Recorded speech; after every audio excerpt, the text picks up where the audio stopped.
Hey, this is Don from Muse, and you're listening to Rick Lee on Sonic 102.9. You're sounding crystal clear. It's like you're actually in the studio with me. I know, yeah. I'm looking at a chair with no one in it, but a microphone in front of it, so it's kind of like an invisible host right now. Just envision me. Just pretend I'm a hologram or something.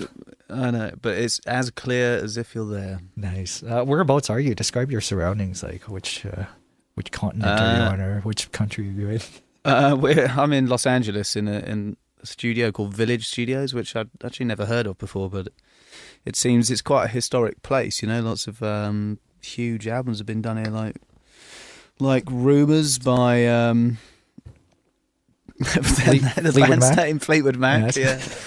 Yeah. Loads of stuff. They got loads of discs all over the walls of loads of classic stuff. Stones, Goat's Head Soup, and stuff like that was done here. Was some of it. Was The Second Law done there as well? Like your new album? No, it wasn't actually. No, it was it was done in London, but I've never heard of this studio before, so I'm surprised. It's great. I think Biffy Clyro are in right now. Oh, nice. Now, are you actually live in LA, right, Dom, or do you take residence there? Yeah, just over the last 18 months or so. Yeah, I've been here, a bit here in London because we've been working in London, making the album and stuff. So kind of splitting my time, I suppose. But yeah, spending quite a bit of time in LA over the last 18 months. It's been fun. Well, I enjoy it over here. It's great. Can you live a quiet life in LA more so than in London, or is it just you can't even walk around the street without being noticed? I can walk around the street without being noticed, but it's definitely impossible to live a quiet life in Los Angeles because there's just too much to do. Yeah. Too much fun to be had. And but it's a fun town. I like it. I've got some friends here, and I like hanging around and going out and seeing gigs, and enjoying the kind of scene. I guess I'm around Hollywood at the moment, but that whole scene is so vibrant with rock and roll music because you've got so many classic, historic rock venues down in that area. So I like it, man. It's cool. I'm surprised you're not in in London with the whole Olympic thing. Or do you have Olympic fever at all, or is it something that you wanted to avoid at all costs? No, I mean we had to come out here just because we're doing a bit of work, a few interviews, chatting to you, for example. Yeah. So yeah, we're doing a bit of that, and but I did watch the opening ceremony on the TV. And what did you think about that? Ago. Yeah, I thought it was great. I actually had a little twinge of being patriotic, which I never do because I'm just not patriotic at all. But it's nice. It was great to see London, just in its glory of hosting the Olympics. And it was just, even though I was there just last week, it was just nice to see, just to see the city. It's looking great, and some amazing shots, amazing aerial views of the city. And, the Queen jumping out the helicopter was kind of funny. But I thought I did well. Like in England, there's been so much, a little bit of skepticism really about, cabbies moaning and it's going to be a bloody nightmare around here with the Olympics and, and the tubes being packed and stuff like that. But I'm like, this is great. This is genius. This is once in a lifetime. So, or once in Chris just got him, and he said the vibe's good anyway. The vibe's good in London. Yeah, once in every 3 lifetimes for Londoners, I guess. If you're about to turn 100, yes. True. Now, did you hear Survival, like your song, during the games at all, or I was told that it was going to be played during the opening ceremonies, but I didn't get a chance. No, not in the opening because we're probably going to play at the closing ceremony. Oh, but as far as how the song is used and this and that, we don't really know. I mean, I think they're going to play it bollocks. It's a bit unprofessional, isn't it? It's okay. Maybe that's the Queen. It's like English manager. Maybe that's the Queen saying, "Hey, do you mind not talking about the closing ceremonies?" Is that top secret too, or not anymore? No. So, what is it like to having your song being one of the themes of the London Olympics? I mean, it's cool. It's cool. I guess we're kind of, we're honoured, I suppose, that they asked us to do it. I mean, it's pretty cool. And I think.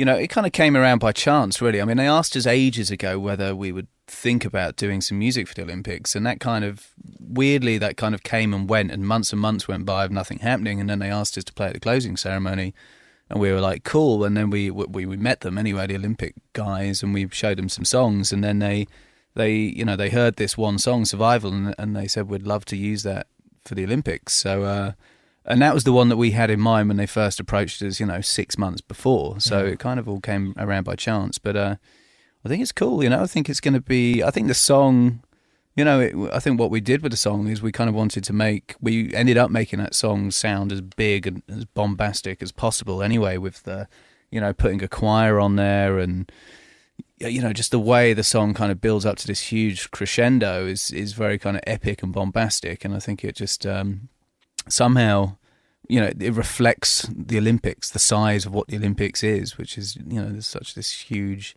this huge competition. So it's, I think they kind of, when you see it with the visual, there's a little video out there online that you can see at the moment, and you see like a lot of like old classic, historic Olympic moments, and that in conjunction with the music, it's funny how well it ties in together. Yeah. And actually 2 songs of yours made in the opening ceremonies too, like Uprising and Maps of Olympique. Yeah, I know. Yeah, that was pretty cool. That was a nice little moment in the opening ceremony. I suppose, Danny Ball's like doing his, it's all him, and he's doing his that piece in particular was like, kind of some kind of cross section of the last so many decades of British music. Yeah. And so the fact that he used a little bit of Uprising is pretty cool. I gotta mention one more thing, the torch relay. What was that like, being part of that? Was it do you get to actually keep the torch? We had to buy it for £200. Oh. And you did, which is, and there's only one. I mean, there's only 8,000 actually, but because there's 8,000 torch bearers, and if you wanted to keep it, you had to buy it for £200. Oh. You did, right? You must have. We did, okay, and I think it's currently residing above Matt Nan's mantelpiece in Devon somewhere. But I don't know. Yeah, I mean, I think you can find them on eBay if you look. Well, you actually met a council leader in your hometown, which led to running town council for a day. Can you tell us more about that? Or that's just something off the internet. Oh, really? So that's a false story. I know we didn't. I know Matt has met he's met the councillor down there, the local councillor, but we haven't like ran the town or anything for a day. Not yet. Anyway, but I mean, no. What would be the first thing that you do if you did run the town for the day? Let's clean up those streets. I don't know. I mean, it's a nice town. I mean, I don't know what I'd do. Yeah. I mean, we used to hang around there, and like, we found like there was nothing for us to do down there when we were growing up. So we used to like hang around underneath the pier drinking cider when we were like, underage, which is because we felt like there's nothing to do. But I think they're trying to like, I know for like years, I mean, I'm a fan of skateboarding, as I used to skateboard when I was a kid, but like for years and years and years, they were trying to build a skate park for like all the local skaters to go and hang around in. So I'd probably make sure that actually happens if it hasn't done already. We're talking to Dom from Muse. Your new album, The Second Law, out on September 17th. What do you hope to achieve with this 6th studio album as a band? Well, I think we've achieved, just by finishing it and making some of the music that we've made. I mean, that's a big achievement in itself. It's kind of the hardest thing about making an album is actually finishing it, because the last couple of months just seem to go on forever because it's, I thought we were finished about 6 months ago, but we've only just finished. But I think we're about to embark on another huge tour around the world, which normally lasts about 2 years. So I'm kind of hoping that it'll, like the last one, take us to some far-reaching places around the globe, and hopefully some places we've never been to before, and go and see some new faces out there and go to some different countries for us.